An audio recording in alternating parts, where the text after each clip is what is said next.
Bonjour et bienvenue dans cette nouvelle vidéo.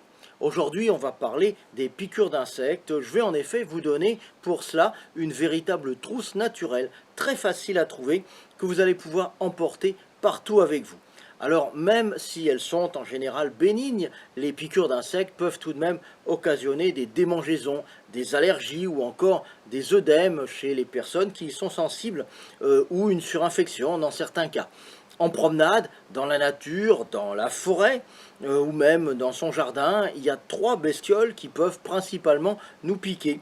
Ce sont les moustiques, les abeilles et les guêpes ou encore les tiques. Mais vous n'êtes pas obligé, bien sûr, de vous faire piquer par les trois à la fois. Vous savez ce qu'on dit, à chaque problème, sa solution. Alors, on va voir ce qu'il faut faire dans chaque cas. Prêt? C'est parti.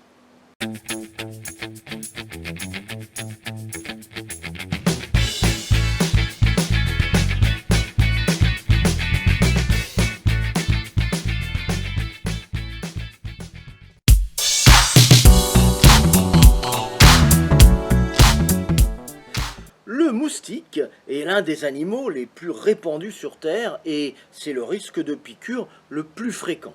C'est normal, le moustique se nourrit de sang, c'est un vampire en quelque sorte, et vous piquer, c'est sa manière à lui de s'alimenter.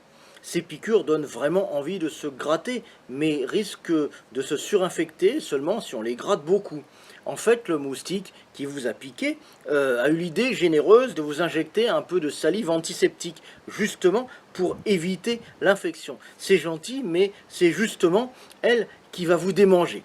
Si certaines personnes sont peu piquées, d'autres attirent particulièrement les moustiques. Si vous êtes dans ce cas, vous avez tout intérêt en prévention, avant ou pendant la saison des moustiques, à prendre des compléments alimentaires riches en vitamines du groupe B, évidemment toujours d'origine naturelle. Il semble en effet qu'une carence en vitamine B contribue à rendre certaines personnes absolument irrésistibles pour les moustiques. Alors, pour les moustiques, voilà ce qu'il faut absolument garder sous la main.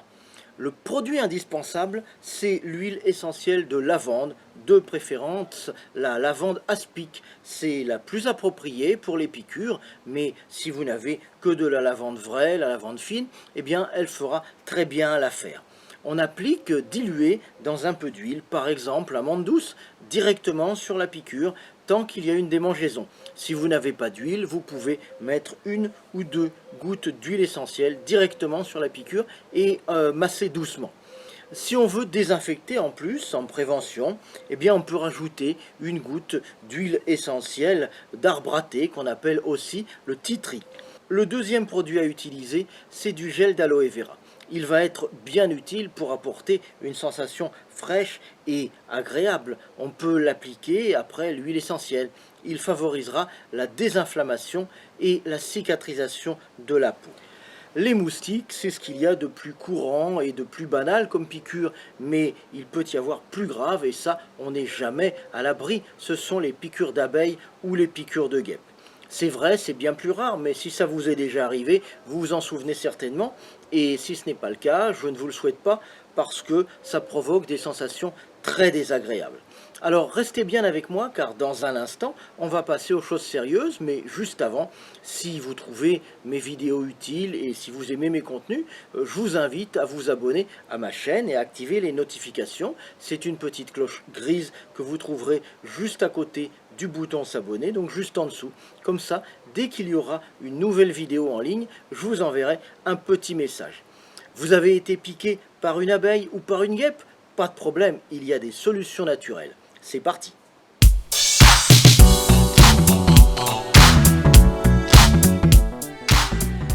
Les piqûres d'abeilles ou de guêpes, c'est particulièrement douloureux. La piqûre de guêpe est la plus douloureuse des deux, elle correspond environ à 5 piqûres d'abeilles. La plupart du temps, pour ces insectes, c'est une réaction de défense. La bestiole a été dérangée, surprise, donc souvent c'est une réaction instinctive. Mais ça peut aussi être une réaction d'attaque, et dans ce cas, vous vous faites piquer par plusieurs insectes à la fois. Chez les personnes qui sont allergiques aux piqûres d'abeilles ou de guêpes, ou comme je vous le disais, en cas de piqûres multiples, ça peut constituer une urgence absolue car il y a un risque de choc, de gonflement, d'œdème ou même encore d'étouffement. Donc dans ce cas, il faut absolument appeler le médecin ou aller aux urgences à l'hôpital. Mais dans tous les autres cas, une surveillance s'impose, bien entendu, mais quelques outils naturels devraient apporter un soulagement rapide. La première chose à faire, c'est de regarder la piqûre, parce que comme ça va très vite et ça fait très mal, on ne sait pas toujours ce qui vous a piqué. S'il y a un dard dans la piqûre, c'est une abeille. Son dard, en effet, a des petits crochets au bout, et donc il reste planté dans la peau après la piqûre. Il faut bien entendu l'enlever, on peut le faire facilement, par exemple avec une pince à épiler. Sachez que vous devez impérativement consulter après une piqûre d'abeille ou de guêpe dans les cas suivants. Le premier cas, c'est bien évidemment si vous avez des antécédents d'allergie. Comme je vous le disais tout à l'heure, ça peut provoquer un gros choc, donc c'est impératif à ce moment-là de consulter. Ensuite, vous devez consulter si vous avez été piqué par un frelon. Ça ressemble à une guêpe, mais c'est beaucoup plus gros. En effet, la piqûre d'un seul frelon équivaut à 30 piqûres de guêpe. En général, on sait que c'est un frelon. L'animal est beaucoup plus gros, on le voit, on l'entend, donc on s'en rend compte très facilement. Vous devez consulter également s'il y a de nombreuses piqûres parce que vous aurez pris plusieurs doses de venin ou encore si la piqûre est dans la bouche ou la gorge parce qu'il y a évidemment un risque de gonflement voire d'étouffement. Enfin, si vous avez des symptômes comme une gêne respiratoire, l'apparition de plaques rouges ou un œdème au niveau du visage, voire un malaise, alors là aussi, il faut impérativement appeler le médecin. Voici les produits naturels qui sont efficaces en cas de piqûre d'abeille ou de piqûre de guêpe.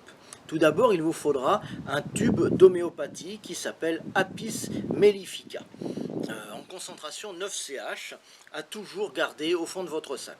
Vous savez que l'homéopathie, ce sont des médicaments qui sont fabriqués de manière naturelle à base de produits toxiques, mais à dose infinitésimale, et c'est justement ce qui soigne. On parle beaucoup de l'homéopathie en ce moment, certains disent que c'est merveilleux, d'autres que c'est un placebo. Je ne vais pas rentrer dans la polémique, mais je peux vous dire qu'en ce qui concerne les piqûres d'abeilles ou de guêpes, c'est très efficace. Ça se présente sous la forme d'un tube qui contient des granules, c'est-à-dire des petites billes d'1 millimètre de diamètre à peu près, et c'est très bon marché, de l'ordre de 2 ou 3 euros.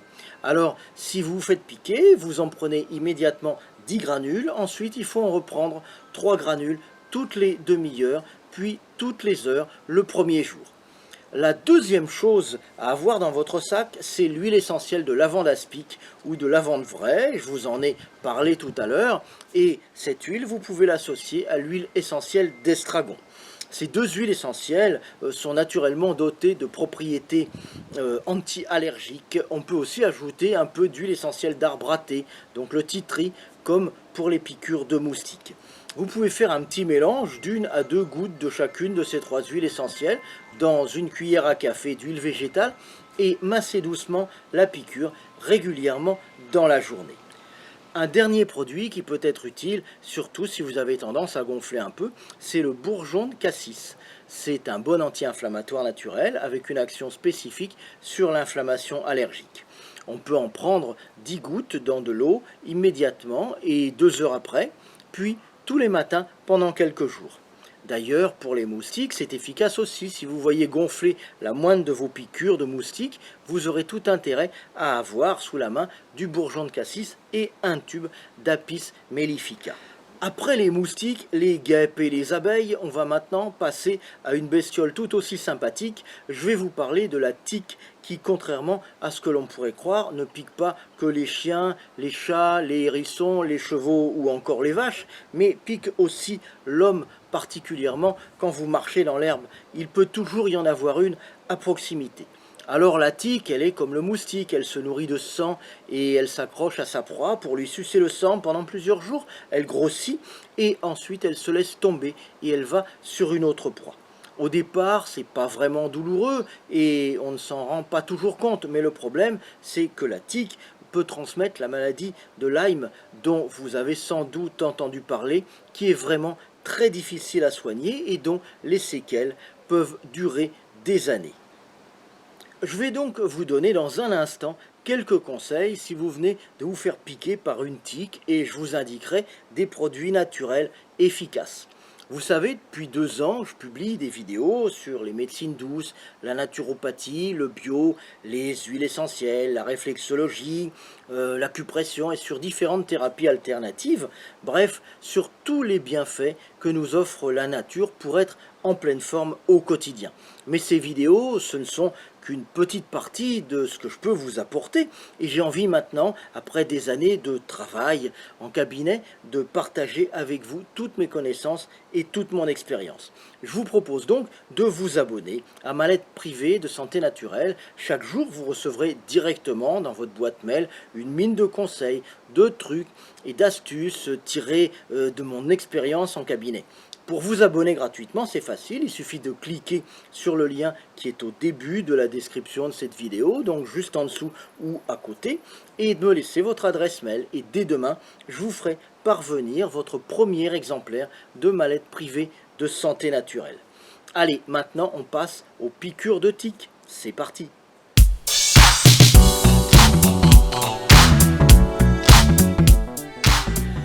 Plus fréquente au printemps et à l'automne, la piqûre de tique est redoutée par les promeneurs en forêt, surtout à cause du risque de transmission, comme je vous l'ai dit, de la maladie de Lyme.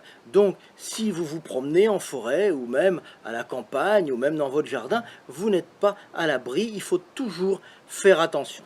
Voici une liste de bons gestes à faire pour éviter ou minimiser les effets des piqûres de tiques. Tout d'abord, au retour de chaque promenade, on s'inspecte pour savoir si on n'aurait pas une tique et dans ce cas, bien entendu, on essaye de l'enlever. Il faut savoir que plus la tique est enlevée rapidement, plus le risque de contamination est faible. Pour retirer la tique, il ne faut pas appliquer d'éther parce que c'est en l'endormant qu'elle risque de recracher dans la piqûre de la salive potentiellement contaminée. On la retire proprement avec un tire-tique. Alors le tire-tique, qu'est-ce que c'est? Eh bien ça se vend en pharmacie et c'est très bon marché. C'est un petit crochet en plastique, ça ressemble à un pied de biche ou à une fourche, mais c'est tout petit. Vous passez la tête de la tique dedans, la tête de la tique est là, vous la passez dedans, ici, et vous tournez comme ça et vous l'enlevez. C'est très facile. Il ne faut pas essayer de l'enlever avec les doigts ou avec une pince à épiler parce que non seulement on risque d'en laisser une partie dans la peau, mais plus on l'agace, entre guillemets, plus elle recrachera de salive. Toute piqûre de tique doit être désinfectée de toute façon immédiatement et pour cela, vous pouvez utiliser de l'huile essentielle d'arbre à thé, le tea tree dont je vous en ai parlé. Vous en mettez 4 ou 5 gouttes sur une compresse et vous désinfectez la plaie. Ensuite, il faut surveiller la piqûre pendant plusieurs semaines parce que la plaque rouge caractéristique de la maladie de Lyme peut mettre jusqu'à 3 semaines pour apparaître. Alors si c'est le cas, il faut impérativement consulter votre médecin. Voilà, cette vidéo est terminée. Si elle vous a plu, n'hésitez pas à la liker ou à la partager. Vous pouvez également poser des questions ou laisser un commentaire juste en dessous. Je vous remercie de l'avoir regardé jusqu'au bout et je vous retrouve très vite dans une nouvelle vidéo de santé naturelle. A bientôt, bye bye.